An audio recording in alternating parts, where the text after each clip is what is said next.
Hello world, from this Jaden's videos, and this is another haunt build video for my 2022 haunt, Fearbrook Asylum.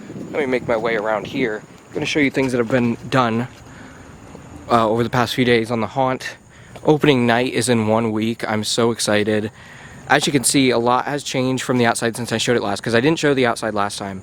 There's this caution tape here, which acts not only as a line, but it's a prop scenery thing too. But it definitely does act as the line as well, because it says crime scene. And obviously, with a patient outbreak at the asylum, this is definitely a crime scene. So, I think I showed this during the first build, but if I didn't, there it is. That's my floodlight that I have shining down here. I might have another light on the front of the asylum, but I'm not sure yet. It's possible, because I want to uplight it a little bit, add some more, because this is mainly for this area, which I might actually, if I uplight this, then I might have that pulsating red to look like a siren or an alarm at the asylum, but who knows. This is Fearbrook Asylum's facade now. You can see the awesome flickering lights really add to it. Hanging lab corpse in the window, because I don't know why he's called hanging lab corpse. He's an asylum inmate, but there he is. This is the finished facade. It looks awesome at night. Like, I really, really like it. I've got a hand in the window there. Now, I did have the butcher out here, just as like a thing to draw people in, get them excited. I took him in, and what I might do is put Buzzsaw out here instead, because he's bigger. I don't think he'd fit in the actual haunt, and I think he works for asylums. I wanted to use him this year, because I think he fits the theme. He's very versatile, but I think asylums are one of the themes that he fits in. And so Buzzsaw might actually go out here, because I don't think he'd fit inside, and I think he'd be a good one to have outside. So, heading in, I'm going to show you what I did with the receptionist area. Ooh, how you guys like this new lens? I've got a lot of lighting done over the past few days, which is great. So there's this light here, flood. This is not what it's going to be like in the haunt. This is at maximum brightness, just so I can show you what's been done. I'm going to show you what the lighting's going to be like. I'm not done with lighting. I still have areas to light. I still have more lighting to add in the areas that are already lit. But I'm just showing you stuff right now. I think I already showed all of that, but I made my own gobo on this, which isn't too great, but it works. It's basically what I did last year with the duct tape to break it up a little bit, so you can see the lines there. Makes it look a little bit cooler. It doesn't do too much, though. Right here is the hallway with the wheelchair. This light, obviously brighter than it's going to be. Now what I did, because even on the dimmest brightness, this color, this warm white, was still way too bright. And so what I did, I put duct tape, you probably can't see it, but I put duct tape all around the light, and there's only one little area that doesn't have it. And not only does it dim it, but it controls the beam, and so it's not flooding the whole room, making it look kind of stupid.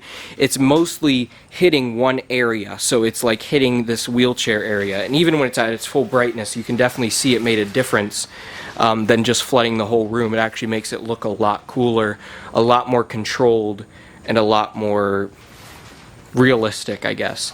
This has been put up, this plastic here, which I call it medical plastic. I know it's not called that, but they use it in hospitals and asylums, usually in medical rooms.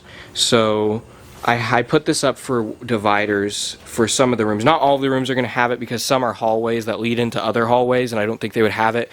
But logically speaking, an asylum would probably have something covering the shock therapy room, and that's what this is. So it's here, and there's some blood splatters on it, which you can't see too well right now, because I unplugged the strobe in the shock therapy room because I didn't know if I liked it or not. It bled too much into the other rooms, even when I tried to control the beam. So I might just flood this room. I don't know yet. Or I might get a dimmer strobe, because that strobe is ridiculously bright, and that's just too much for this area. I put this here, and I put some blood on it, and torture box has been moved to here, because since I put this, the reason she wasn't here before is because this shock therapy was over here. This was the end of the hall, and I didn't want her there. But now that there's a divider, I feel like she looks a lot better here. People's attention is going to be drawn to her more here, and she's still in the shock therapy room. So there's the animatronic activation switch. There she is. No animatronics are on right now, but I put this one up too, and this one's blood looks better, but it also might just be because I just did it today. I don't know. It looks better for some reason. And then you have the medical room, which I added this. Some of these things are the same. Miss Mercy's here. I think she was over in the other corner before, but what I put over in this corner is an old antique scale, because I felt like that looked good in the corner. And I do like it. I do like how this area looks. I'm gonna hit my flashlight here because even with this like it is, I want to show this a little bit better.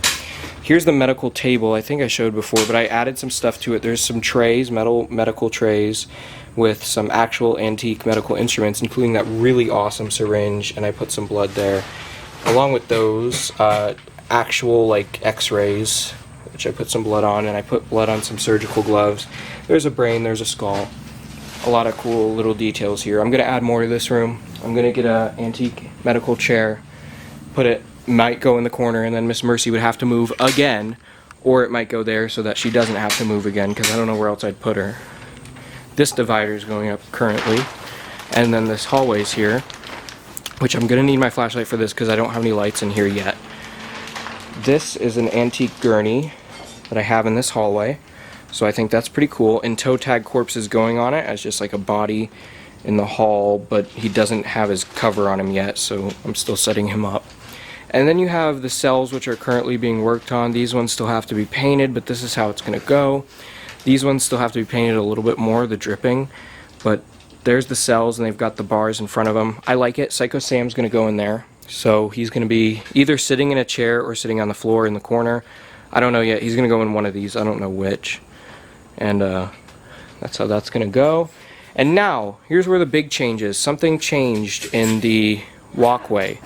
Instead of going straight out that way, there's a curve now. So you hit this end of the hall. It makes it a little bit longer, but it also makes it so there's more twists and turns instead of just straight out. So you go here. Maniac more than likely is going to stay there because I like how he looks at the end of this hall, especially since he's right next to the cells like he just broke out. And then you have these walls here, and you turn the corner, and this is going to be lined with walls up here up until this point where there's going to be a wall here, which I might have the butcher at the end of it, I don't know. And then you turn, and that would be that new exit.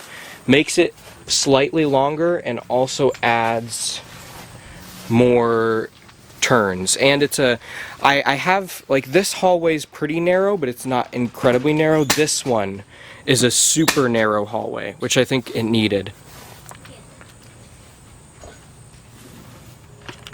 I don't know how well you're going to see this, but this is how the lighting is actually going to look.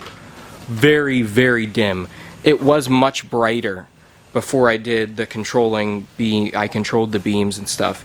It is so dim, and I love it. Because you can still see the light, but it's incredibly dark, which is how haunts should be. I know Halloween Horror Nights, most of their haunts, there's good lighting. Like, they do good lighting, but they dim it down a lot, and it's so much scarier.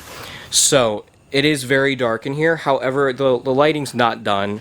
I still have quite a bit more to do with it because I still have to light that whole other area. I have to add new lights to the shock therapy. But also what I'm going to do, I just want to show this real quick.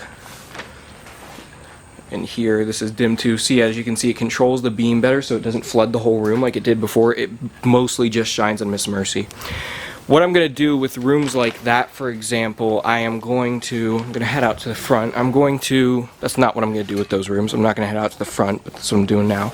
What I'm going to do is,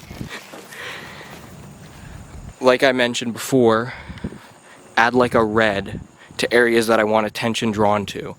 Because I don't just want it to be flooded white, the whole haunt. I want some reds and blues, which is what I'm going to do. It's not going to be a lot, and they're going to be dim too. But I'm just going to have a few in the scenes that I feel like need it. So mostly the medical room's probably going to have one behind Miss Mercy, shining up on the wall or something. And then, I don't know, shock therapy might have a blue one. And then I know the hallways, the cell hallway is going to have one of those siren lights that spins, along with the actual warm white. So that's where things are right now. I hope you all enjoyed this video. Let me know what you think of the haunt in the comments below. And if you live in the area, make sure to get your tickets at the description below because we open next weekend. And I'm excited. More haunt build videos coming your way soon. Keep haunting at the moon, my werewolf.